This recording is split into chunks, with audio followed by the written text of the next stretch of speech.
पिछले साल 2012 में जुलाई से पहले 9 जुलाई से पहले की थी। तो उसका रिप्लाई आया है कि मेरे फिंगरप्रिंट्स वगैरह हो गए थे, मार्च में हुए जाके फिंगरप्रिंट्स उसके 1 साल के बाद तकरीबन। उसका रिफ्यूजल आ गया कि वो कह रहे मैंने ह्यूमन राइट्स ग्राउंड पे विद अ ब्रिटिश पार्टनर शादी की थी उससे, ब्रिटिश सिटीजन के साथ रजिस्टर मैरिज की थी, 3 साल से 3 साल से रह रहे इकट्ठे। और उस बेस पे उन्होंने कहा कि जी आपका मेरा वीजा क्योंकि ओवरस्टेड हो चुका था। अब आपका सवाल क्या है भाई, सवाल पे जाते हैं हम लोग। सवाल ये है कि उन्होंने रिफ्यूजल दे दिया है, तो इसका नेक्स्ट प्रोसीजर क्या है कि वो कह रहे हैं कि अब आप पीछे जाके अपनी वाइफ को पीछे साथ लेके जाएं, उधर सेट हो जाए। आपकी कॉल का शुक्रिया। देखिए अगर आपने रिगार्डलेस आपने 9 जुलाई 2012 से अप्लाई किया था अंडर द प्रीवियस रूल्स या अपने नए रूल्स के मुताबिक किया था, जब आप एप्लीकेशन ये करते हैं कि FLRO का जो इसकी टर्म जो मतलब है आप further leave to remain out of the immigration rules कर रहे हैं, हमेशा जो राइट ऑफ अपील होता है या जिस पे आप कोर्ट में जाके होम ऑफिस को चैलेंज कर सकते हैं, वो सिर्फ और सिर्फ वो एप्लीकेशंस हैं या वो कैटेगरीज की एप्लीकेशंस हैं जिसमें आप समझते हैं कि मैंने एप्लीकेशन की या जो मेरा क्लेम था इज़ अ स्ट्रॉन्ग इनफ, लेकिन होम ऑफिस ने इसको प्रॉपर कंसिडर नहीं किया, या जो मैंने डॉक्यूमेंट्री एविडेंस दी थी उसको उसने डिसीजन करते हुए इग्नोर किया है। अगर तो ये चीज़ें हों और आपने जो एप्लीकेशन की हो उस वक्त आपके पास वैलिड लीव टू रिमेन हो, यानी कि आपको यहाँ पे रहने का या यहाँ पे एप्लीकेशन करने का राइट हो, और वो एप्लीकेशन कंसिडर ना हो, देन आप उसको चैलेंज कर सकते हैं। लेकिन अब आपने FLRO की एप्लीकेशन की on the base of partnership. FLRO की एप्लीकेशंस में नॉर्मली वो एप्लीकेशंस एक्सेप्ट हो रही हैं अगर उनमें कोई बच्चों वाला इन्वॉल्वमेंट है। अगर आपके इस रिलेशनशिप से बच्चे हैं और आप ये समझते हैं कि 2 के इमिग्रेशन रूल्स ये कहते हैं कि अगर किसी शख्स के पास यहाँ पे वैलिड लीव ना हो उसको वापस जाके एंट्री क्लियरेंस लेनी चाहिए, लेकिन ड्यू टू माई जो फैमिली मैटर्स हैं या इश्यूज़ हैं, मेरे बच्चे हैं, मेरे इस एंट्री क्लियरेंस से या कंट्री छोड़ने से वैलिड लीव लेके आने से वो फैक्ट होंगे, मेरी वाइफ फैक्ट होगी, तो बिल्कुल आप इसको चैलेंज कर सकते हैं। लेकिन अगर सिंपली इस बेस पे कि आपकी पार्टनरशिप है और अनफॉर्चुनेटली जिस वक्त आपने अप्लाई किया था आपके पास वीज़ा नहीं था, तो फिर आपकी जो एप्लीकेशन है उसके जो मेरिट्स हैं वो मैं ये नहीं कहता कि बिल्कुल ज़ीरो आ जाएंगे, लेकिन मेरिट्स फिर कम हो जाएंगे। अगर आपकी एप्लीकेशन रिफ्यूज़ हो गई है और आपको राइट ऑफ अपील नहीं मिला तो आपके लिए एडवाइस है कि आप किसी सॉलिसिटर के पास चले जाएं, आपने तमाम जो सर्कमस्टांसेस हैं वो उनसे डिस्कस करें ताकि एक प्रॉपर आपको एडवाइस मिल सके। आप इस पे फोकस ना करें कि आपने पुराने लॉ के मुताबिक अप्लाई किया था या नए लॉ के मुताबिक किया था। दोनों रूल्स के मुताबिक FLRO की एप्लीकेशन पे राइट ऑफ अपील के कम जो चांस हैं वो वेरी रेयर होते हैं, और इसके लिए आपको अगेन डिस्कस करना चाहिए ताकि आपकी प्रॉपर एप्लीकेशन हो सके। आपकी कॉल का शुक्रिया। बढ़ते हैं नेक्स्ट कॉल की तरफ। जी फरमाइए। हेलो सत श्री अकाल गोल साहब। जी सत श्री अकाल जी।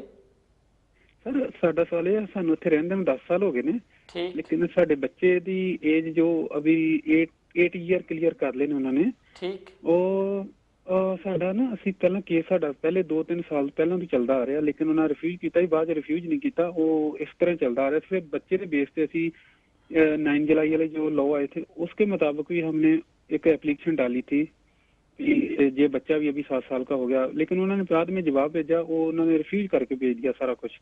आपने जो 9 जुलाई तो बाद एप्लीकेशन पाई सी ਉਹ ਫੀਸ ਫੂਸ ਨਾਲ ਲਾਈ ਸੀ, ਕਲਾ ਲੈਟਰ ਭੇਜਿਆ ਸੀ? हाँ जी नहीं, ਜਿਹੜਾ ਉਹਨਾਂ ਨੇ ਹੁਣ फैसला किया ना वो उन्होंने बच्चे के बेस पे भी वही ਜਿਹੜੇ नए लॉ के मुताबिक ही फैसला किया था। पर मेरा सवाल फिर यही है कि 9 जुलाई तो बाद ਲੈਟਰ ਭੇਜਿਆ ਸੀ, ਲੈਟਰ ਸੀ ਜਾਂ ਦੁਬਾਰਾ ਐਪਲੀਕੇਸ਼ਨ ਫਿਲ ਕੀਤੀ ਸੀ ਨਾਲ ਫੀਸ ਲਾਈ ਸੀ? ਐਪਲੀਕੇਸ਼ਨ ਫਿਲ ਕਰਕੇ ਨਾਲ ਫੀਸ ਲਾ ਕੇ ਭੇਜੀ ਸੀ। ਠੀਕ ਜੀ, ਪੁੱਛੋ। ਉਹਨਾਂ ਨੇ ਫਿਰ ਹਾਂਜੀ ਉਹਨਾਂ ਫਿਰ ਰਿਫਿਊਜ਼ ਕਰਤੀ।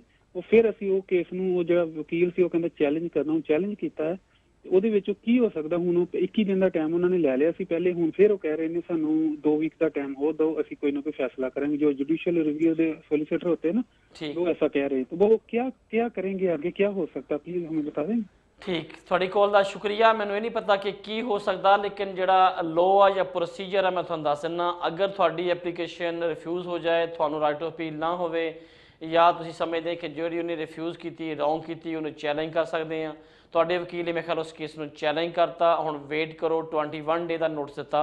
अगर तो होम ऑफिस इन्हों एक्सैप्ट कर लेगा वैरी गुड, अगर ना होया तो फिर थोड़ा वकील होपफुली थोड़ा एडवाइस करेगा कि अपन एक केस हाई कोर्ट लैके जाना चाहिए।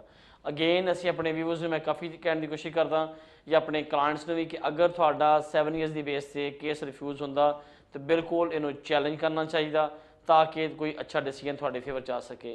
तुसी हुण वेट करो, अपने सोलिसिटर नाल कॉन्टैक्ट रखो, जिहड़ा भी एक्शन लेगा तुहानू डिस्कस करेगा और बिल्कुल तुहानू 21 दिन का नोटिस देने तो बाद तुसी GR कर सकते हैं अगर होम ऑफिस ने प्रॉपर डिसीजन ना लिया।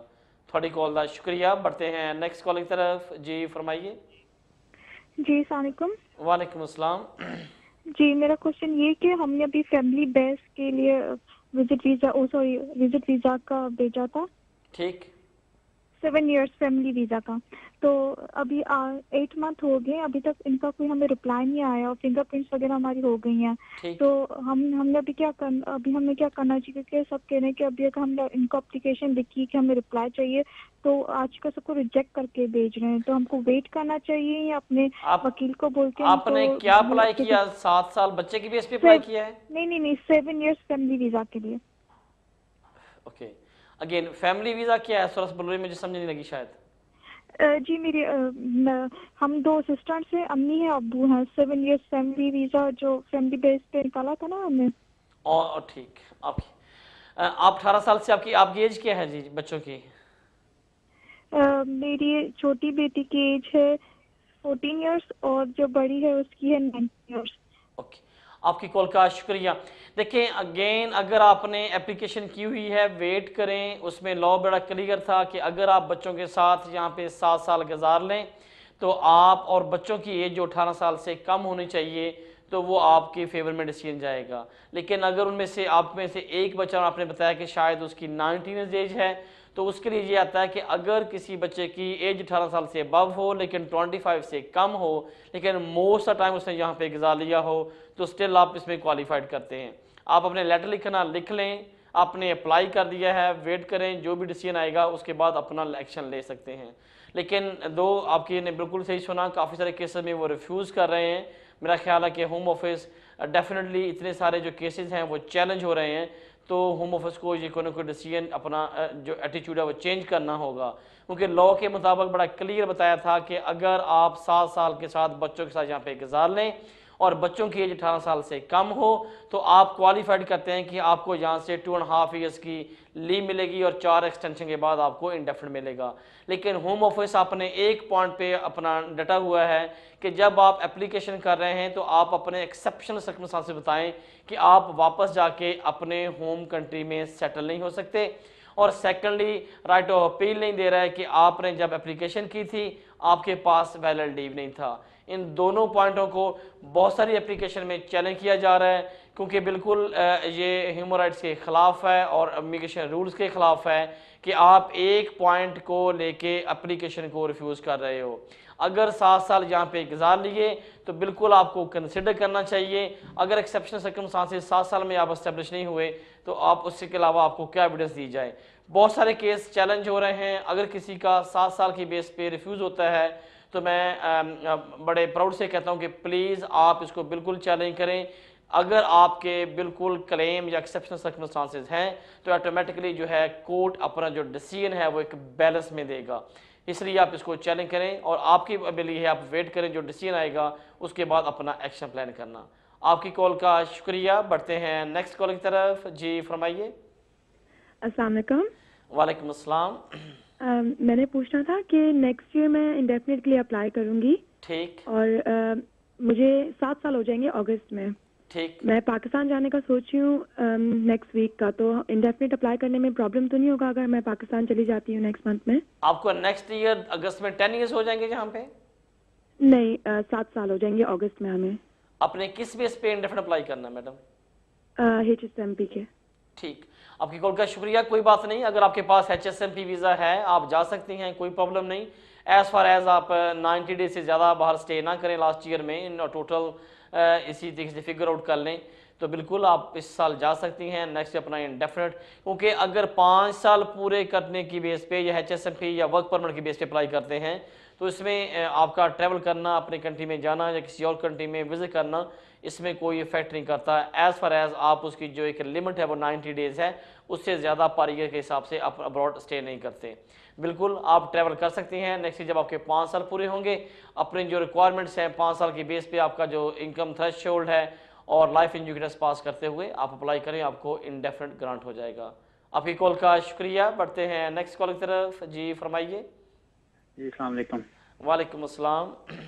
अच्छा, मैंने ये पता करना था ईए एप्लीकेशन में वो जो यूरोपियन मेरी वाइफ है उसका पासपोर्ट एक्सपायर्ड है, तो उसमें उन्होंने लिखा है कि you can submit alternative identity document. तो मुझे ये पूछना था कि अल्टरनेटिव आइडेंटिटी डॉक्यूमेंट्स में वो क्या एक्सेप्ट कर सकते हैं, और दूसरा ये है कि EA4 जो एप्लीकेशन है आजकल इसके क्या टाइम फ्रेम है कंप्लीशन का। ठीक, दो चीज़ें होती हैं जो यूरोपियन के कुछ कंट्रीज़ में नहीं है, लेकिन मोस्ट ऑफ कंट्रीज़ आप उनके पास एक ब्रिटिश उनका अपना एक पासपोर्ट होता है। सेकंड, उनकी जो नेशनल जो आईडी है वो होती है। अगर उनका जो आपकी स्पाउस है उसका पासपोर्ट एक्सपायर हो गया तो उसकी एक ट्रैवल आईडी होगी या उसका आईडी कार्ड होगा, वो अगर आप आईडी कार्ड वैलिड है वो भेज दें तब भी उसको एक्सेप्ट करेंगे। सवाए इन दो चीज़ों के, दो चीज़ें आईडी के तौर पे एक्सेप्ट हो रही हैं, वन पासपोर्ट, सेकंड उनका जो आईडी कार्ड होता है। जो सेकंड क्वेश्चन था कि टाइम कितना लगता है, टाइम अगेन अनफॉर्चुनेटली मैं यहाँ पे कोई कमेंट नहीं दे सकता उसका कोई टाइम स्केल का कोई एडवाइस, क्योंकि डिपेंड करता है। लेकिन नॉर्मली देखा गया है कि टीयर EA4 की एप्लीकेशन हो या EA2 की, इन दोनों की एप्लीकेशन में तकरीबन 4 से 6 माह का अपने माइंड में रखें। कहते हैं हम उस वाले के 3 माह में डिसाइड कर लेंगे, लेकिन प्रैक्टिकली होता नहीं है।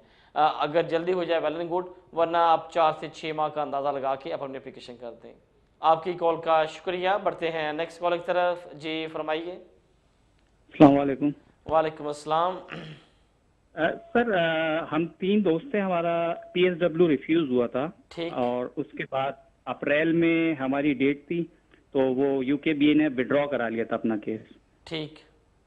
तो उसके बाद जो है वो 1 महीने बाद हम में से एक लड़के को वीजा मिल गया था। ठीक।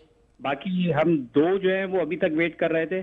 जैसा आपको पता होगा अभी 25 तारीख को एक और फैसला आया है कोर्ट ऑफ अपील का, तो आया वो फैसला क्या हमारे केस पे कुछ असरअंदाज हो सकता है? क्योंकि हम अभी तक वेट कर रहे हैं, हमें अभी तक वीजा मिला नहीं है। 25 को क्या डिसीजन आया? 25 को सॉरी 25 को क्या डिसीजन आया है?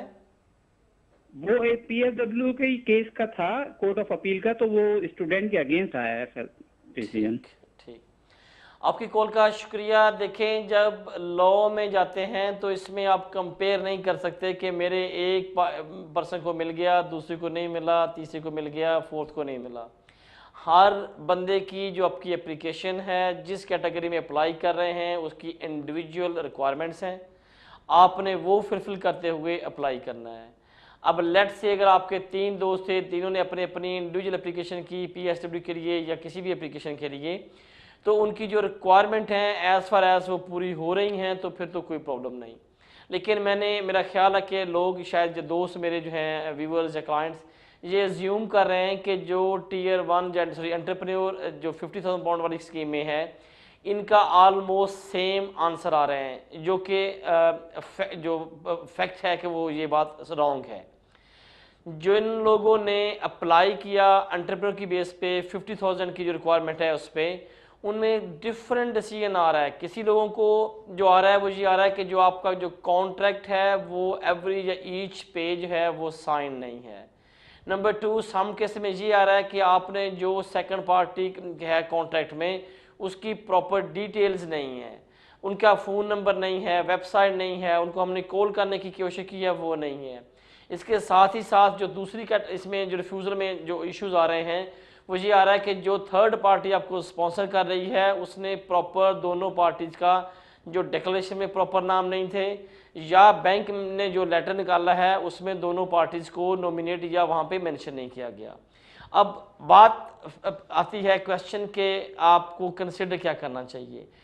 इसकी रिक्वायरमेंट्स एंटरप्रेन्योर की जो 50,000 पाउंड की कैटेगरी में थी उसमें ये था, उसकी प्रॉपर उन्होंने गाइडलाइंस दी हुई है कि अगर आपने थर्ड पार्टी स्पॉन्सर करते हैं तो बैंक मैनेजर का जो लेटर है उसमें क्या क्या चीज़ें एक्सप्लेन होनी चाहिए।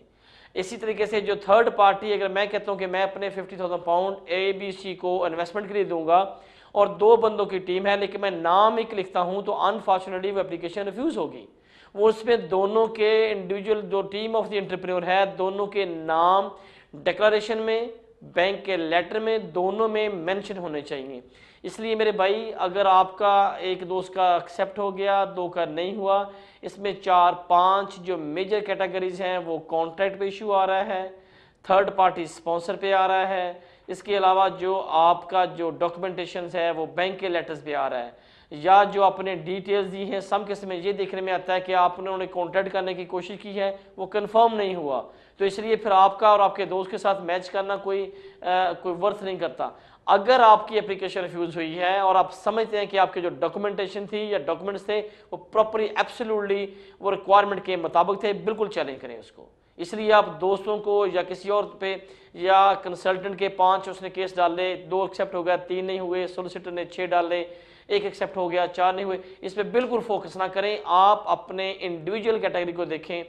अगर ऑन द अदर हैंड अगर अनफॉर्चुनेटली किसी दोस्त की रिक्वायरमेंट पूरी नहीं भी थी लेकिन उसको भी वीज़ा मिल गया, आप ये भी प्ली नहीं ले सकते कि देखें उसके डॉक्यूमेंट्स पूरे नहीं थे, उसको वीज़ा दे दिया, अब मुझे क्यों नहीं दे रहे। तो इसलिए फाइनली मैं ये कहूँगा कि किसी दूसरे के एप्लीकेशन पे ना रिलाई करें। जो कैटेगरी या जिस कैटेगरी के लिए अपने वीज़ा अप्लाई किया, जो उसकी रिक्वायरमेंट है, अगर आपकी पूरी हैं या नहीं, या समझते हैं कि आपकी लैक ऑफ डॉक्यूमेंटेशन थी, अब उसको प्रोवाइड कर सकते हैं। राइट ऑफ अपील मिला है उसको चैलेंज करें, राइट ऑफ अपील नहीं मिला तभी राइट ऑफ अपील के लिए अप्लाई करें। आपकी कॉल का शुक्रिया। बढ़ते हैं नेक्स्ट कॉल की तरफ। जी फरमाइए। अस्सलाम वालेकुम। वालेकुम अस्सलाम। कैसे हैं रियाज साहब, आप ठीक हैं? जी अल्लाह का शुक्र। अच्छा रियाज साहब, मैंने अप्लाई किया था हमने फैमिली के साथ डिस्क्रिप्शनरी लीव के लिए ना, अदर 3 इयर्स के लिए। ठीक। तो हमारे बायोमेट्रिक भी हो गए हैं। मैंने यही पूछना था कि बायोमेट्रिक के बाद वो आजकल कितनी जल्दी जवाब दे रहे हैं, या अभी एप्लीकेशन की हो मसलन 1 मंथ में या जो भी की हुई है, तो हमारे बायोमेट्रिक भी हो गए हैं, तो इसका यही पूछना था। आपकी कॉल का शुक्रिया। बाई टाइम पे शायद मैं कोई ज़्यादा एडवाइस ना कर सकूं। अभी आपको 1 माह हुआ है, फिंगरप्रिंट हुए हैं, वेट करें, क्योंकि आपने डिस्क्रिप्शन लीव की बेस पे एक्सटेंशन अप्लाई की है। मेरे ख्याल में अगर मैं जनरल बात करूं तो इस तरह के केसेस में 3-4 मंथ अप टू 6 मंथ तक लग सकते हैं। अप्लाई किया होगा, उन्हें एक्नॉलेज कर लिया, उसके बाद आपके फिंगरप्रिंट हो गए, 1 माह हो गया, वेट करें और बस कीप इन टच रहें अपने सोलिसिटर के साथ। या अगर आपको ये एड्रेस चेंज करें तो मेक श्योर करें कि आप होम ऑफिस को इन्फॉर्म कर दें। लेकिन अगर होम ऑफिस को कोई चीज़ चाहिए होगी वो आपको ईमेल भी कर सकते हैं, इसलिए प्लीज़ मेक श्योर करें कि अगर आपने कोई ईमेल एड्रेस दिया हुआ है तो उसको प्लीज़ कीप ऑन आई। आजकल काफ़ी सारे केसेस में वो बाया ईमेल क्वेरी करते हैं और अगर आप उसको इन टाइम रिप्लाई ना करें तो फिर मसला बन सकता है। तो इसलिए प्लीज़ जो भी आपने कॉन्टैक्ट डिटेल्स दी है उसमें फ़ोन नंबर, आपका एड्रेस, ईमेल एड्रेस, सोलिसिटर का एड्रेस, तो मेक श्योर करें कि उन सबको आप कीप ऑन आई रखें। जो भी डिसीजन आएगा, मेरा ख्याल है कि 3 से 4 माह लगते हैं, लेकिन वेट करें। आपकी कॉल का शुक्रिया। बढ़ते हैं नेक्स्ट कॉल की तरफ। टाइमिंग है नाज़रीन छोटी सी ब्रेक का। स्टे विद अस, मिलते हैं ब्रेक के बाद।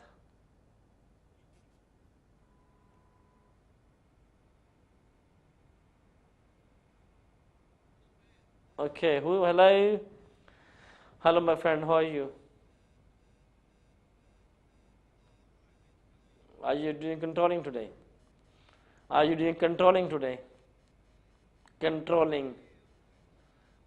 Okay, lovely. So thank you. How's going day? Good? Raza. Lovely, Raza.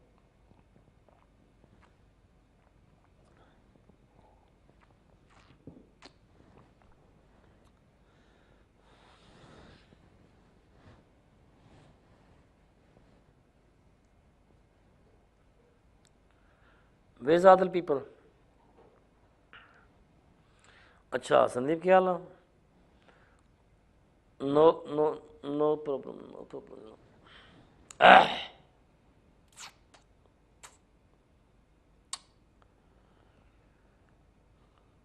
रजा अच्छा नहीं कारीगर आदमी भाई, कारीगर आदमी हाँ, बहुत कहेंगे आदमी भाई।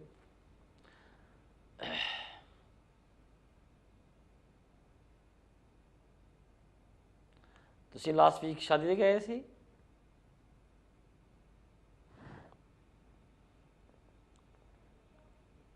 ਉਹ ਪਾ ਦੇ ਯਾਰ ਪਿਛਲੇ 2-3 ਪ੍ਰੋਗਰਾਮ ਉਹ ਇਕੱਠੇ ਕਰ ਦੇਂ ਪਲੀਜ਼, ਜੁਆਇਨ ਕਰ ਦੇਂ ਮੇਰਾ ਭਰਾ, ਇੱਕ ਯੂਨਿਟ ਬਣਾ ਦੇਂ 50 ਸੈਕਿੰਡ ਮਿੰਟ ਦਾ ਇਕੱਠਾ ਹੀ, ਪਿਛਲੇ 2-3 ਮੇਸਾਂ ਚੈੱਕ ਕਰ ਲੈ ਯਾਰ।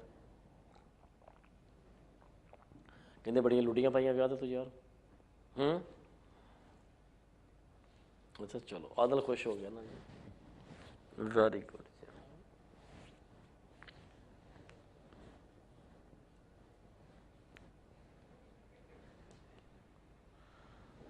ਦੇਖ ਲਈ ਇਹਦੇ ਵਿੱਚ ਹੀ ਹੋਣੇ ਆ, 2 ਮਿਸ ਹੋਏ ਆ, 2 ਚਾਹੀਦੇ ਪਿਛਲੇ ਮੇਰੇ, ਉਹ ਦੇਖ ਲਈ ਆਪ ਹੀ ਮੇਰੇ।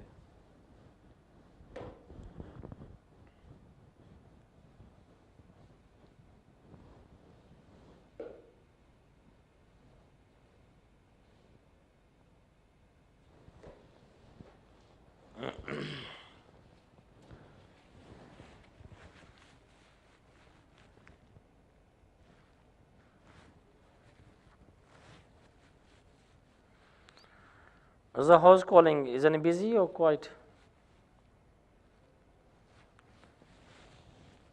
परियां पईयां, वेरी गुड। चलो खैर है।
Well done जनाब, तो नो प्रॉब्लम दिया।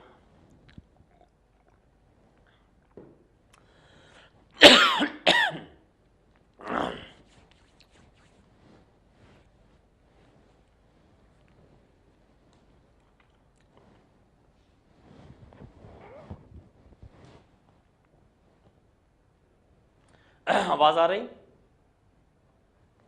ठीक है।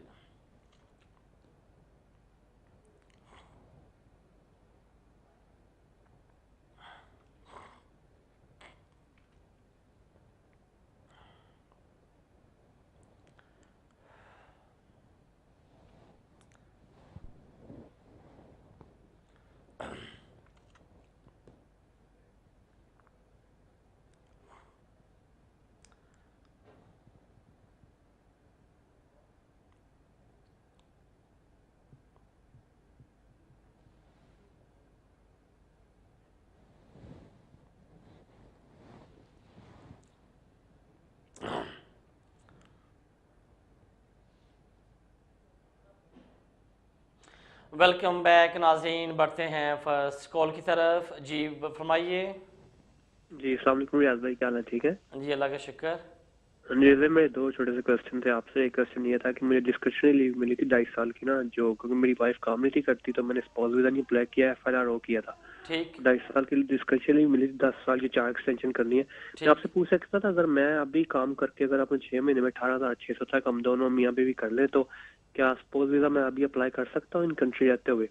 और दूसरी क्वेश्चन ये था कि वो मेरा ब्रदर इन लॉ और मेरी वाइफ जो अपनी मॉम को स्पॉन्सर करना चाहते हैं विजिट वीजे के लिए पाकिस्तान से, तो क्या वो दोनों स्पॉन्सर कर सकते हैं? क्योंकि मेरे ब्रदर इन लॉ की सैलरी 1000 पाउंड और वाइफ की 500 पाउंड महीना, तो क्या ये दोनों मिलकर स्पॉन्सर कर सकते हैं? इनकी जनरल रिक्वायरमेंट क्या होती है वैसे विजिट वीजे की? थैंक यू जी। ठीक जो आपका फर्स्ट क्वेश्चन था, अनफॉर्चुनेटली अगर आपको FLRO की बेस पे यहाँ पे 2.5 साल का वीज़ा मिला है तो आप यहाँ से इन कंट्री FLRM नहीं कर सकते। अब आपको इसी ट्रैक पे चलना होगा, आपको 10 साल जो 4 एक्सटेंशन है वो अप्लाई करना होगी और उसके बाद आप इंडेफिनिटली क्वालिफाइड करेंगे। जो सेकंड क्वेश्चन था, यस नो डाउट, अगर आपका एक या दो बंदे या फैमिली मेम्बर, उन्होंने एक जनरल स्पॉन्सर लेटर बनाना होगा जिस पे लिखना होगा कि आई, जो आपके ब्रदर लॉ है उनका नाम और उसकी मिसेस, दोनों का नाम, उनकी दोनों की इनकम, बिल्कुल जॉइंट वो स्पॉन्सर हो सकते हैं। एज़ फार एज जो उनकी इनकम है 1500 पाउंड्स है, अगर वो अपने आप को मेंटेन अकोमोडेट कर सकते हैं, और जिनको वो स्पॉन्सर करने जा रहे हैं या अपने पेरेंट्स को, और वो भी इनको अफोर्ड कर सकते हैं, कोई प्रॉब्लम नहीं होगा। जो जनरल रिक्वायरमेंट्स हैं वो 3 हैं। नंबर 1 कि जब जो स्पॉन्सर कर रहा है या जो आ रहा है, ये दोनों इस पोजीशन में हैं कि वो अपने आप को without state benefit maintain and accommodate कर सकते हैं। इसलिए जो यहाँ पे स्पॉन्सर हैं उनका source of income, proof of income, और उनके पास सफिशेंट सेविंग होनी चाहिए।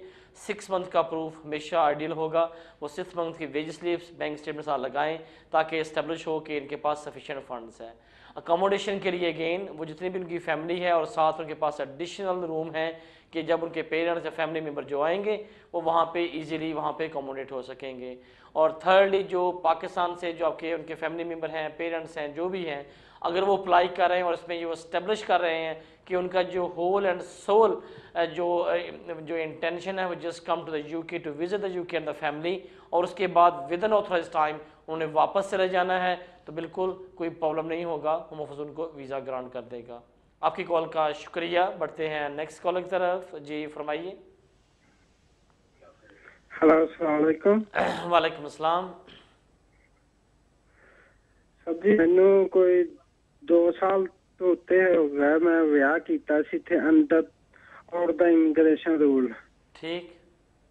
ते उस तो बाद कोई साल 1.5 साल बाद जब नवा लॉ चेंज होया ਉਹਦੇ ਤਹਿਤ ਉਹਨਾਂ ਨੇ ਰਿਫਿਊजिंग ਲਾ ਕੇ ਭੇਜੀ। ਇਹਦੇ ਬਾਵਜੂਦ ਮੈਂ ਸਾਰੇ ਤਕਰੀਬਨ ਪੇਪਰ ਦਿੱਤੇ ਜੋ ਉਹਨਾਂ ਨੇ ਮੰਗਿਆ ਸੀ। ਠੀਕ। ਦੇ ਵਾਈਫ ਦੀਆਂ ਵੇਬ ਸਲਿਪਸ ਐਵਰੀਥਿੰਗ, ਉਹ ਵੀ ਕੋਈ ਬੈਨੀਫਿਟ ਵੀ ਨਹੀਂ ਲੈ ਰਹੀ, जस्ट वो ला रही है टैक्स क्रेडिट। ठीक। और कोई चीज नहीं, कोई और बेनिफिट नहीं ले रही। साडा प्राइवेट कार हाउस रेंट ते एवरीथिंग दैट ਹੁਣ ਮੈਨੂੰ ਦੋਸਤ ਫਿਰ। ਹਾਂਜੀ ਆਪਣਾ ਹੁਣ ਸਵਾਲ ਕੀ ਹੈ? ਮੇਰਾ ਸਵਾਲ ਇਹ ਆ ਕਿ ਉਹ 2 ਸਾਲ ਤੋਂ ਉੱਪਰ ਹੋ ਗਿਆ ਰਿਫਿਊजिंग ਲਾਤੀ ਸੀ ਉਹਦੀ, ਅਸੀਂ ਕਰ ਦਿੱਤੀ ਸੀ, ਰੈਵਨਿਊ ਦਾ ਪਾਤਾ ਸੀ ਵਾਪਸ। ਠੀਕ। ਤੇ ਉਹਦੇ ਬਾਵਜੂਦ ਵੀ ਸਾਲ ਤੋਂ ਉੱਪਰ ਹੋ ਗਿਆ ਹੈ, ਤਕਰੀਬਨ ਕੋਈ ਜਵਾਬ ਨਹੀਂ ਆ ਰਿਹਾ, ਕੁਛ ਨਹੀਂ ਪਤਾ। ਅਪੀਲ ਕੀਤੀ ਸੀ ਜਾਂ ਰੀਕਨਸੀਸ਼ਨ ਪਾਇਆ ਸੀਗਾ? ਨਹੀਂ, ਰਿਵਿਊ ਪਾਇਆ ਸੀ। ਠੀਕ। ਤੁਹਾਡੀ ਕਾਲ ਦਾ ਸ਼ੁਕਰੀਆ। ਮੇਰਾ ਖਿਆਲ ਹੈ ਕਿ ਤੁਹਾਡਾ ਕੇਸ ਰਿਫਿਊਜ਼ ਹੋ ਗਿਆ, ਤੁਸੀਂ ਉਹਨੂੰ ਦੁਬਾਰਾ ਰੀਕਨਸੀਸ਼ਨ ਵਾਸਤੇ ਅਪਲਾਈ ਕਰਤਾ। मेरी ਤੁਹਾਨੂੰ एडवाइस यही है कि अब आप या तो वेट करें या जो सोलिसिटर आपके केस को डील कर रहा है उससे बोलें कि क्या जा रहा है या अपडेट कोई बन रही है कि नहीं, या थर्डली अगर आप समझते हैं कि आपको उनकी एडवाइस या उनके साथ आप अंडरस्टैंडिंग नहीं बन रही या उनकी एडवाइस आपको समझ नहीं आ रही या उसमें कोई और आप अंडरस्टैंडिंग समझते हैं, तो आपके लिए है कि फिर किसी और सोलिसिटर के पास चले जाएं, उनको अपने डॉक्यूमेंट्स दिखाएं, देखें कि क्या आपने जो ट्रैक लिया हुआ है या जो आपने एक्शन आपने किया हुआ है वो राइट है कि नहीं। क्योंकि होता ये है कि अगर आपकी एप्लीकेशन रिफ्यूज़ हो तो आपको राइट ऑफ अपील मिलता है, राइट ऑफ अपील पे जाके आप उसको चैलेंज कर सकते हैं। लेकिन अगर राइट ऑफ अपील ना मिले, आप उसको रिकन्सिडर में डाल देते हैं। इसमें रिकन्सिडर डिपेंड करता है कि किस हद तक वो एक्सेप्ट होती कि नहीं होती। लेकिन आजकल 1 साल 1.5 साल का टाइम नहीं लग रहा, अगर आप रिकन्सिडर डालें भी तो विद इन 4 to 6 वीक के अंदर वो कोई ना कोई रिप्लाई कर रहे हैं। लेकिन इसलिए मैं कह रहा हूँ कि अगर आप देखें कि आपने जो दोबारा रीअप्लाई किया था, रिव्यू के लिए किया था या रिकन्सिडर के लिए अप्लाई किया था, आप चेक करें क्या वो केस आपका पेंडिंग है या नहीं। अगर तो पेंडिंग है तो उसको चेज़ करें, पुश करें कि जल्दी से जल्दी कोई डिसीजन दें। अगर आपका वो डिसीजन जो केस है वो पेंडिंग नहीं है तो फिर आप अपने प्रोसेस डिस्कस करते हुए अपनी फ्रेश एप्लीकेशन करने की कोशिश करें। आपकी कॉल का शुक्रिया। बढ़ते हैं नेक्स्ट कॉल की तरफ। जी फरमाइए। अस्सलाम वालेकुम। वालेकुम अस्सलाम। मैं अप्रैल 2007 में यहाँ पर अपने 2 बच्चों बीवी के साथ आया था स्टूडेंट वीज़े पे, ठीक है। और फिर मेरा लास्ट जो एक्सटेंशन हुई थी स्टूडेंट के लिए वो उन्होंने रिफ्यूज़ कर दी थी मेरी, कि आपका कोर्स जो है वो प्रॉपर नहीं था, रिलेटेड नहीं था। उसके बाद फिर मैंने ह्यूमन राइट्स से अप्लाई किया था, क्योंकि मैं यहाँ मेरे बच्चे का ट्रीटमेंट चल रहा था, मेडिकल ट्रीटमेंट, 2 सर्जरी उसकी यहाँ पे हो चुकी थी। उस बेस पे मैंने अप्लाई किया था, तो मुझे फर्स्ट टियर ट्राइब्यूनल ने मेरे हक में फैसला दे दिया था। उससे होम ऑफिस वाले फिर अगेंस्ट में गए अपर ट्राइब्यूनल में, और अपर ट्राइब्यूनल ने फिर मेरे अगेंस्ट में डिसीजन दिए लास्ट ईयर, ठीक है। अभी यानी कि अभी डिसीजन आया है लास्ट मंथ। तो अब मेरे लिए क्या एडवाइस है कि मैं क्या कर सकता हूँ? बस मेरा आपकी कॉल का शुक्रिया। अगर आपने अगेन आपके फेवर में डिसीजन दिया लोअर कोर्ट से, उसके बाद होम ऑफिस हाई कोर्ट में चले गया, होम ऑफिस हाई कोर्ट अपर ट्राइब्यूनल में आपके खिलाफ डिसीजन दे दिया, अब आपके पास राइट है कि जो डिसीजन आया है आप उसको चैलेंज कर सकते हैं।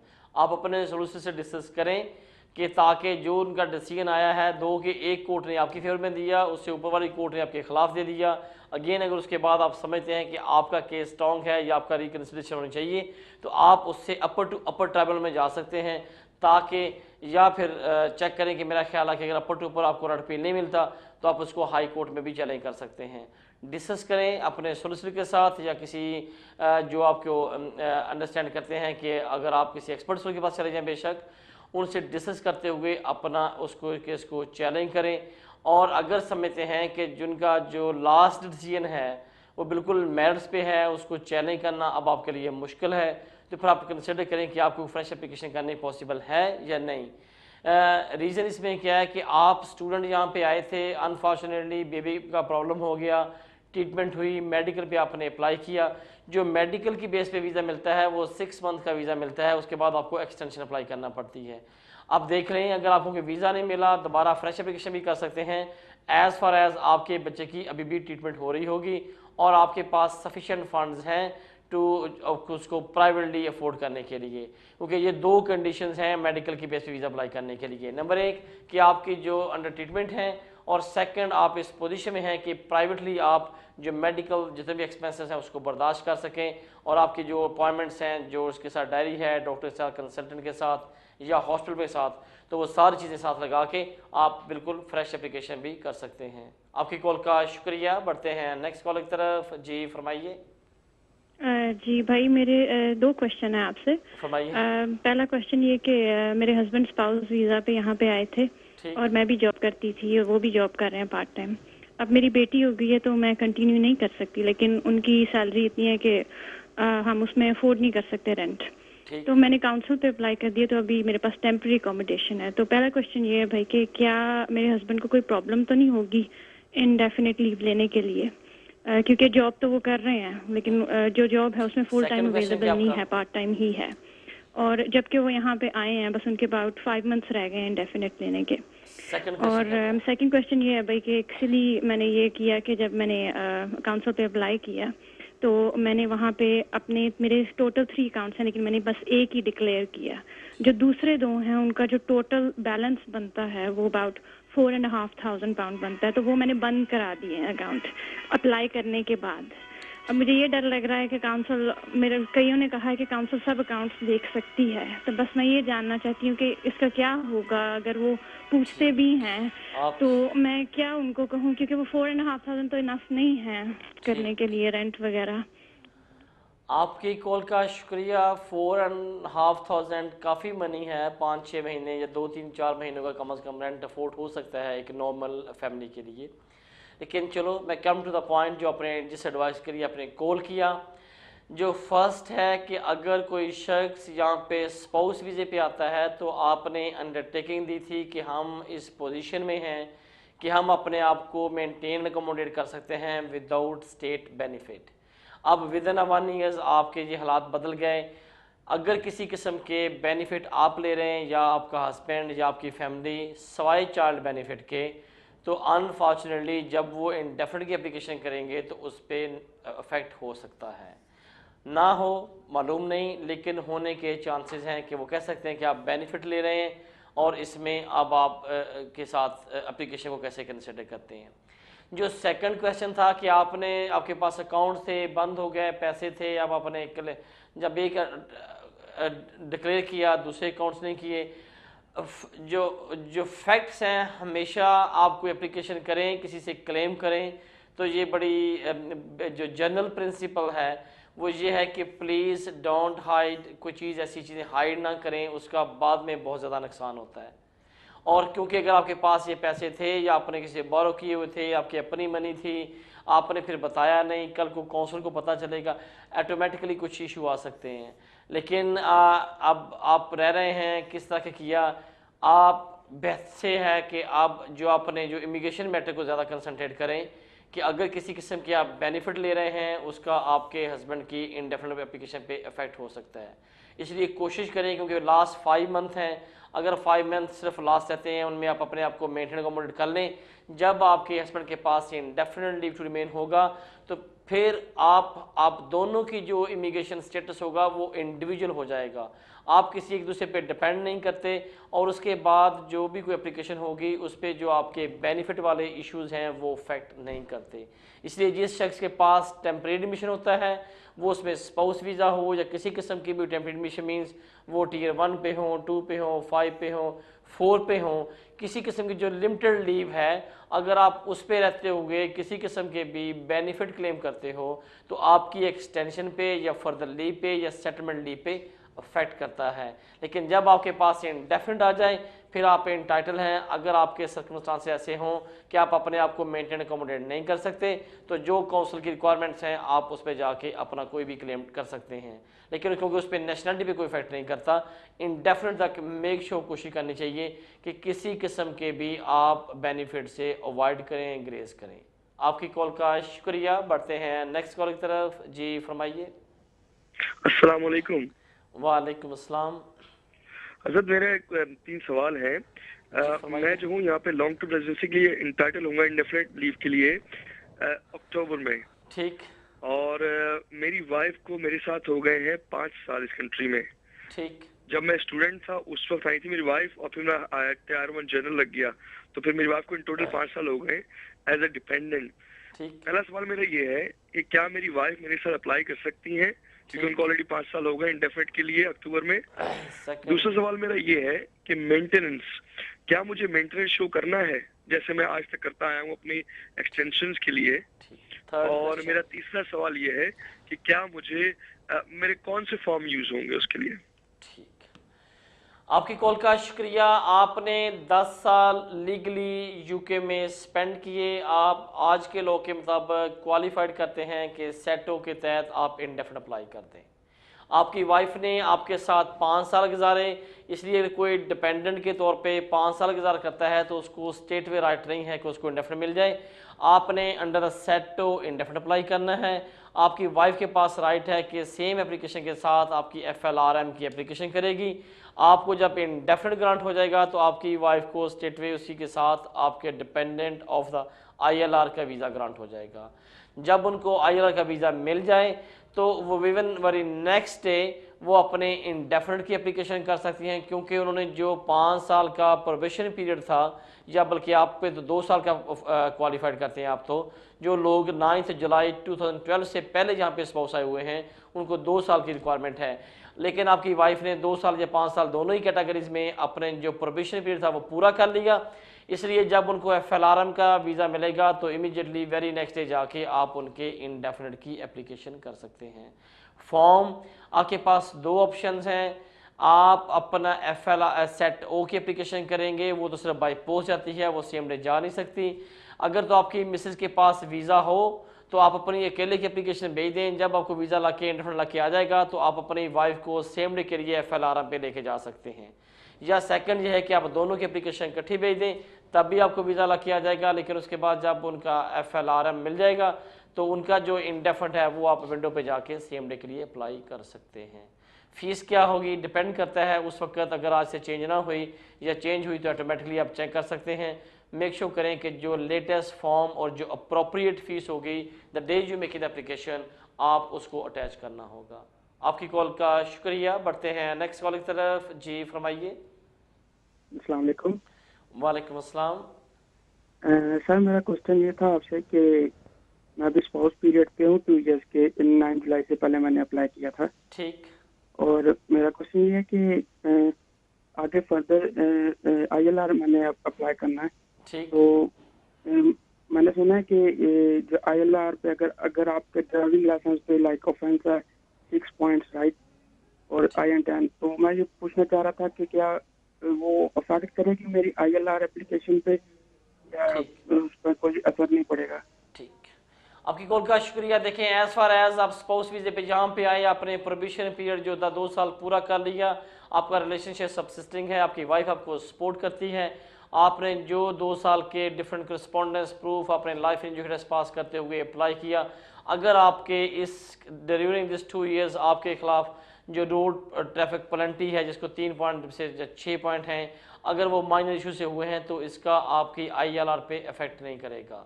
ये जो जितने भी अफेक्ट्स करते हैं उसमें road traffic offences, county court judgment जिसको CCJ बोलते हैं, या आपके खिलाफ किसी किस्म की जो कन्विक्शंस हो, ये सारी चीज़ें आपकी नेशनलिटी पे इफेक्ट करती हैं। एज़ फार एज ये रोड ट्रैफिक ऑफेंस इंडेफिनिट पे इंशाल्लाह आपको वीज़ा मिल जाएगा, आप अपनी बाकी रिक्वायरमेंट पूरे करते हुए अप्लाई कर दें। लेकिन जो आपकी नेशनलिटी की एप्लीकेशन होगी वो डिपेंड करता है कि अगर तो माइनर थे या नॉर्मल स्पीड की वजह से हुए हैं कोर्ट के बगैर, तो फिर भी ये इफेक्ट नहीं करेगा नेशनलिटी पे।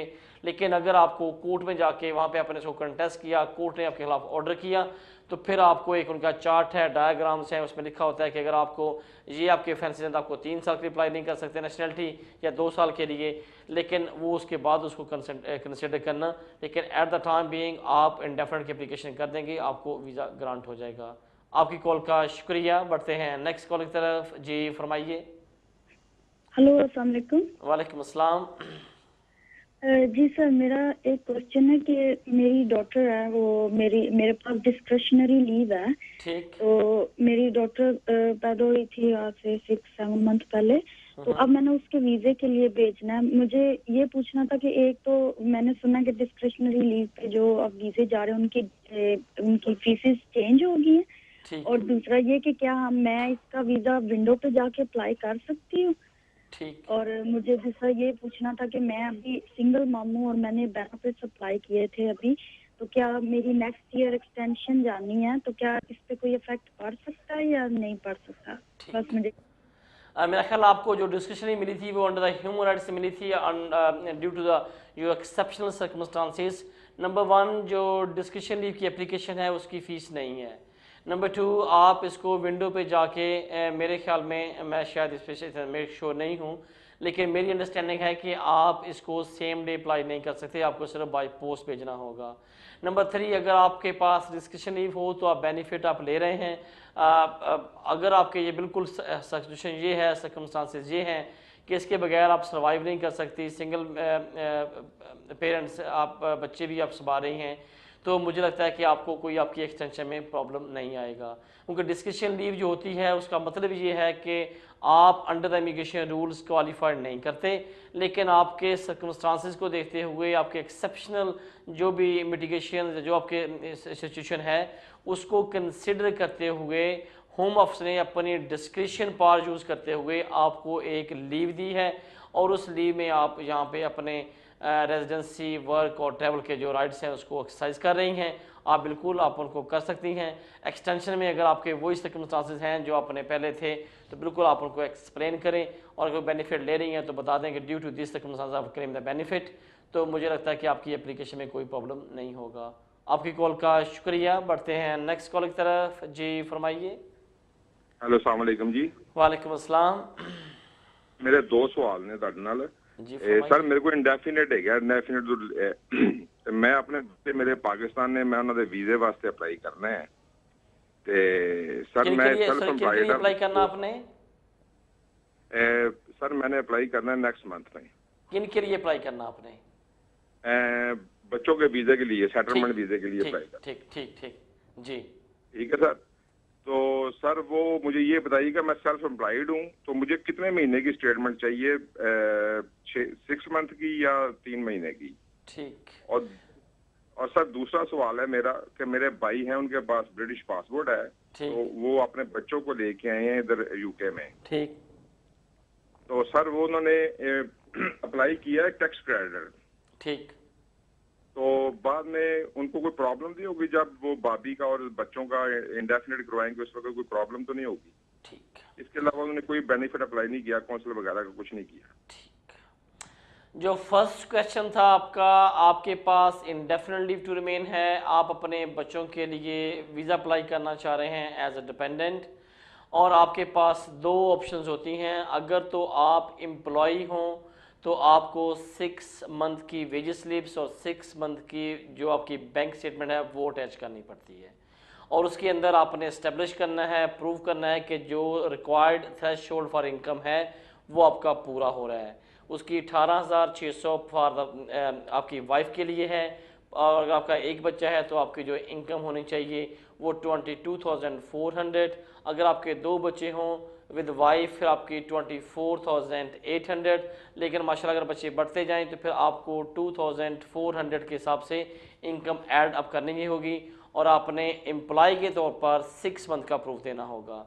लेकिन अगर आप सेल्फ एम्प्लॉय हों तो फिर आपको पूरे साल के अकाउंट सबमिटेड, जो आपने ऑडिटेड अकाउंट जो सबमिट कर दिए हों या बना के आप सबमिट करने जा रहे हों, वो बिल्कुल फाइनल उसका प्रूफ कि आपने सबमिट कर दिए, HM रेवेन्यू इसको रिसीव कर लिया, और साथ आपने 6 मंथ की वेजेस स्लिप्स कि जो एज ए सेल्फ एम्प्लॉय आपने काम किया उसके पैसे आपके अकाउंट में आए, और जो भी आपने काम किया उसकी जो इनवॉइसेस आपने रेज की वो तीनों प्रूफ आपने अपने साथ पूरे 12 मंथ के अटैच करने हैं। ये दोनों चीज़ें क्लियर कर लें। एज ए एम्प्लॉई आपको 6 मंथ की वजह से देना होती हैं, लेकिन अगर आप सेल्फ एम्प्लॉय हों तो आपको अपने पूरे साल के अकाउंट सबमिट करने होंगे with evidence which is the source of the income, कि आपका सोर्स ऑफ इनकम आपके अकाउंट्स हैं और साथ इनवॉइसेस, और द प्रूफ ऑफ इनकम कि जो मनी है जो आप क्लेम कर रहे हैं वो आपके बैंक अकाउंट में क्रेडिट हुई है। इसलिए तीनों चीज़ों का आपस में कोलैबोरेशन या मैच करना और आपके क्लेम को एस्टेब्लिश करेगा। अकाउंट्स के लिए पूरे 1 साल के अकाउंट्स आपने लगाने होंगे। जो दूसरा क्लेम था कि आपके भाई ने अपने बच्चों को यहाँ पे बुलाया, अब सिर्फ एज ए स्पाउस, जब तक जो मैंने अभी रिसेंटली बताया कि अगर आपके पास परमानेंट लीव ना हो, आपके पास एक शॉर्ट लीव हो या उसमें एक्सटेंशन रिक्वायर्ड हो, तो प्लीज़ कोशिश करें कि किसी किस्म के बेनिफिट के बगैर अपने आप को सर्वाइव करें। सिर्फ और सिर्फ जो चाइल्ड बेनिफिट हैं उस पर एग्जम्पशन है, बाकी अगर आप टैक्स क्रेडिट या बाकी कोई भी क्लेम करते हैं तो इसका मतलब ये हुआ कि जो न्यू लॉ के मुताबिक आपको थ्रेशोल्ड की इनकम का जो कंपल्सरी किया हुआ है आप उसको मीट नहीं कर रहे। इट मीन्स कि आपकी जो इनकम है वो काफ़ी कम है। सो मेक श्योर करें कि प्लीज़ अवॉइड करें किसी किस्म का और आप टैक्स ना लें। आपकी कॉल का शुक्रिया नाज़रीन, मेरा और आपका साथ यहाँ तक। जिन्होंने हमारे प्रोग्राम में कॉल किया सराहा उनका शुक्रिया। जिनकी हम कॉल नहीं ले सके उनसे मुलाकात होगी next Thursday same time on Venus TV. तब तक मुझे इजाज़त, अल्लाह हाफिज़।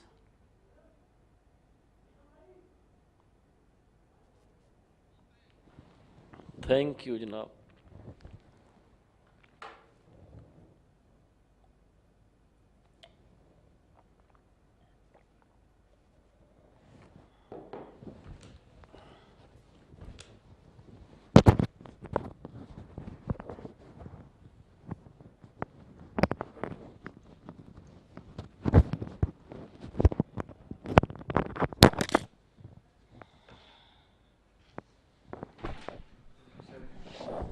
Hi Raza, how are you? I'm right, thank you. Okay. Huh? Just in the future, my friend, just only before the last call, just mention, okay, this is the last call, or sort of. As you just said me a break, then I was. I'll say, yeah. I always say, okay, next call, then you said, okay, sorry. Okay. But don't worry, that's not general. Okay. The same for the closing you done last. Only just for break, yeah? Yeah. But the break and the closing as well. Yeah, okay. Just before the last call or the corner, you can say, okay, this is the last call, please. Okay. Then I can understand. Anyway, thank you. How are you? I'm right. You right? Yeah. You work more, I think, daytime morning. I work afternoon, yeah. Afternoon. Thank you, my friend, for assistance, for help. Okay, it's no problem. The rest of